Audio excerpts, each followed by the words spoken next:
না আপু, আমি কোনো আবল তাবল বলতেছি না। আপনি চাইলে আমি আপনাকে প্রুভ করতে পারি। আচ্ছা চলেন।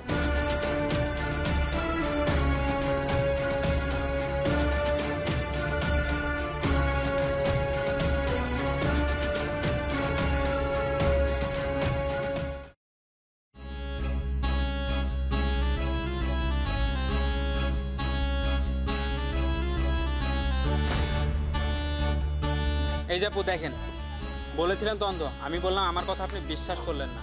নিজের চোখে দেখুন মোবাইল চালাচ্ছে। তোর এত বড় সাহস, তুই অন্ধের ভান করে আমার বডিতে টাচ করছিস? আমি তোকে আজকেই পুলিশে দেবো। সরি আপু, আমার ভুল হয়ে গেছে আপু। আপু প্লিজ পুলিশকে ফোন দিও না আপু, প্লিজ। তোর কোনো ক্ষমা নাই, আমি